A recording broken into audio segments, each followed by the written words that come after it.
Few people in any field of human endeavor rise to become the unquestioned top dog in their profession, in their generation, let alone of all time. But ask almost anyone who the greatest illusionist or escape artist in history was, and you can bet they're going to say Harry Houdini. Not only is he the most famous magician who ever lived, but he's one of the most famous people who have ever lived. He was more famous in more countries than any entertainer on earth. He is one of the rare people that has been able to make their name synonymous with their craft. And believe it or not, Montreal plays a big role in his life. Unfortunately, the connection is not a happy one because it is through his death.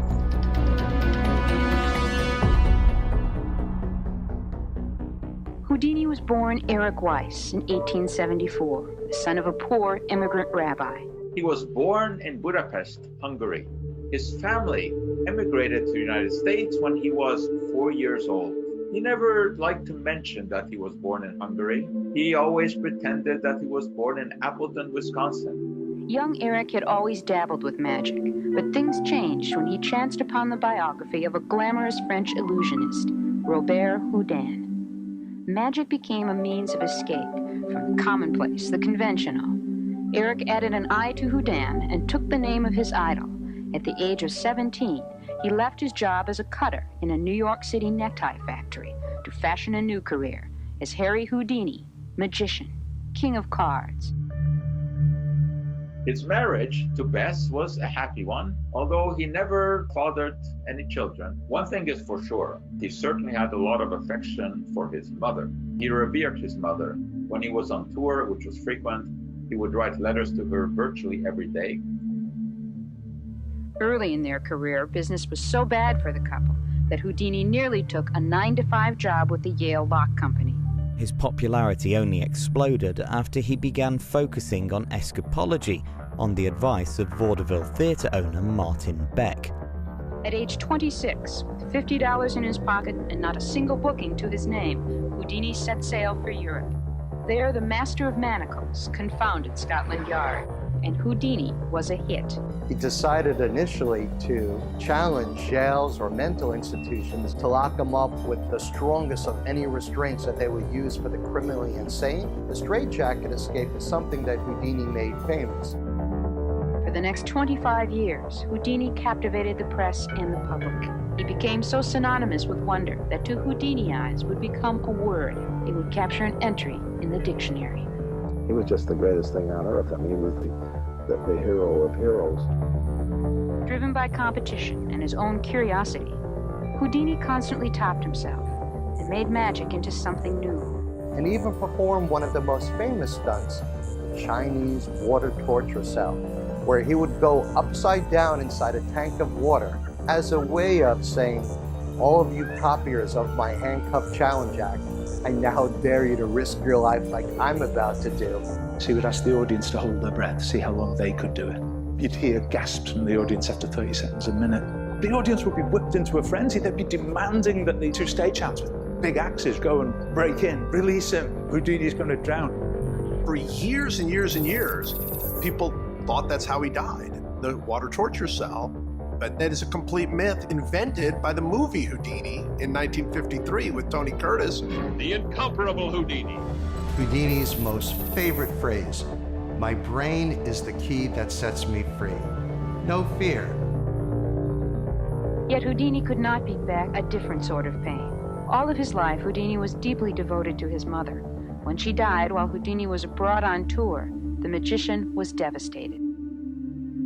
He longed to share some final words, and from this longing began Houdini's foray into spiritualism.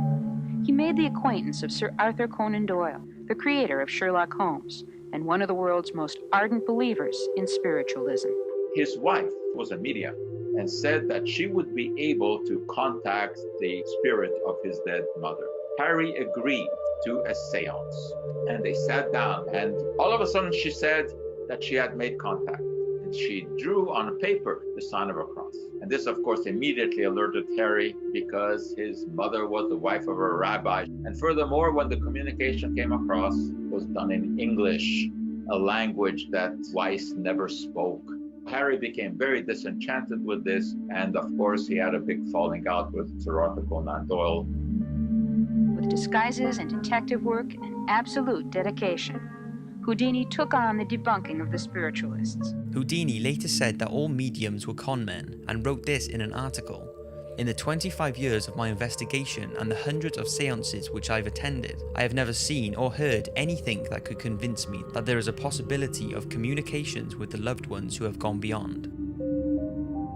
Having spent most of his career in vaudeville, in 1926, Houdini teamed up with notable theatre manager L. Lawrence Weber to stage his first full evening show. Billed as 3 shows in one, Houdini performed magic and escapes before then demonstrating and exposing the methods used by fraudulent spirit mediums.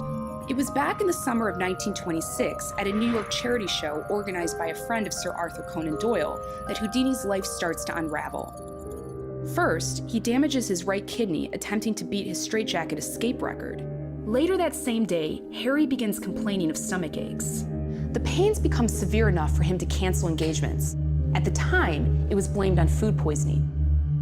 In October of 1926, Houdini began what he described as his farewell tour.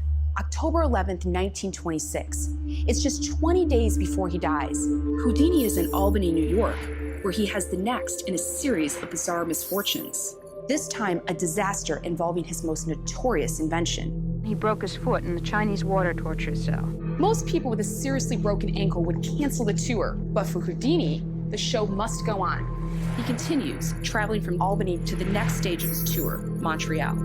Then in Montreal, he had an unusual encounter backstage.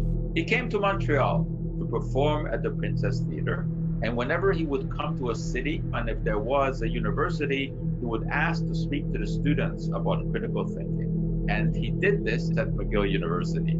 Houdini lectures students at McGill University, where he delivers a fierce attack on psychic charlatans.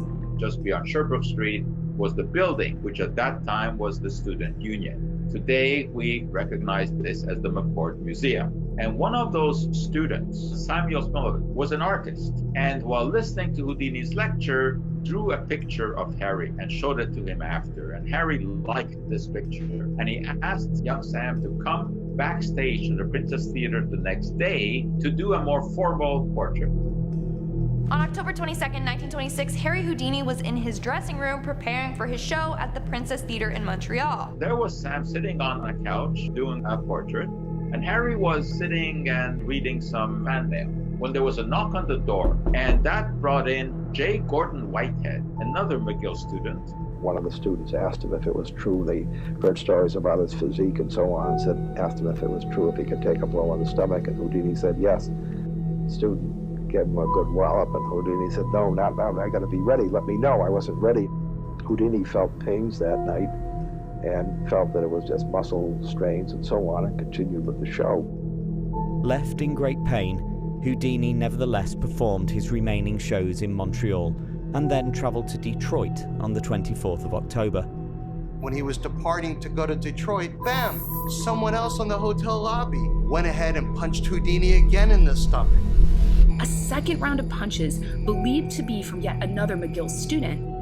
He was not feeling well on the train, and Bess begged him to telegraph ahead to have a doctor waiting. And of course he said, no, the show must go on. By the time Houdini was heading for his next show in Detroit, his condition had deteriorated badly. A doctor who was called to examine him at the Garrick Theatre found him running a fever of 104 degrees Fahrenheit and diagnosed acute appendicitis.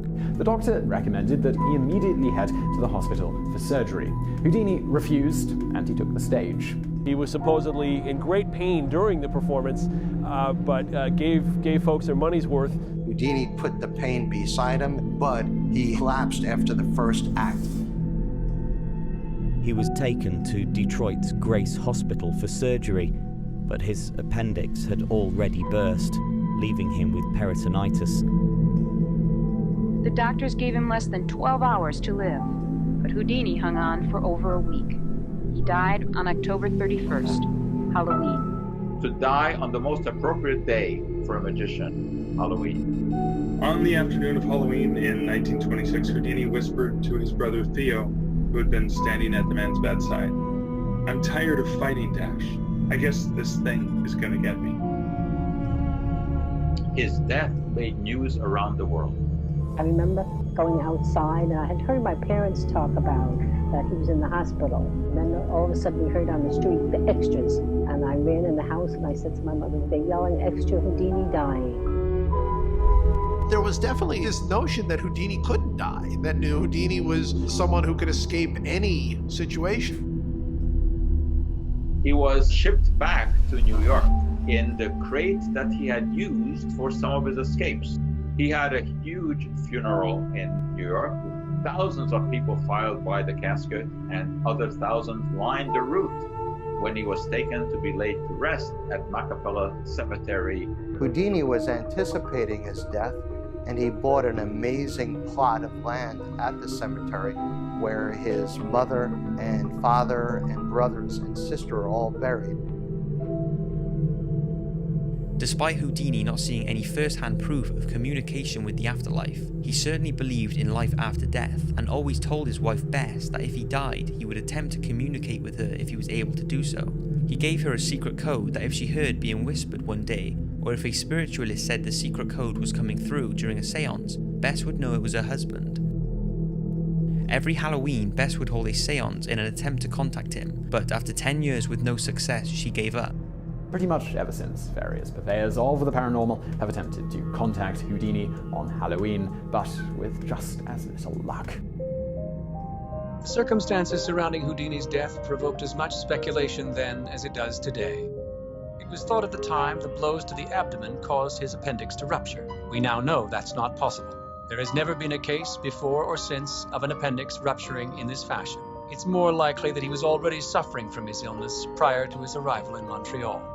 It has been speculated that the pain from Whitehead's punches may have served to mask the true seriousness of the condition, with Houdini perhaps assuming that he was suffering non-life-threatening pains from the blows. And thus the theory goes that had Houdini not been punched, he might have sought medical attention sooner. According to some, there is reason to believe his illness may have been the consequence of something far more sinister. It was no secret that Houdini had received death threats as a consequence of his public exposure of fraudulent mediums. You have all these witnesses who see him on that last tour up there, and they say he doesn't look good. He looks pale, he looks drawn, he looks tired. It does help point to the idea that he was already sick, and by all indications, that's probably the case. Houdini had been exhibiting very strange manic behavior in the last few months of his life, which could be consistent with heavy metal poisoning.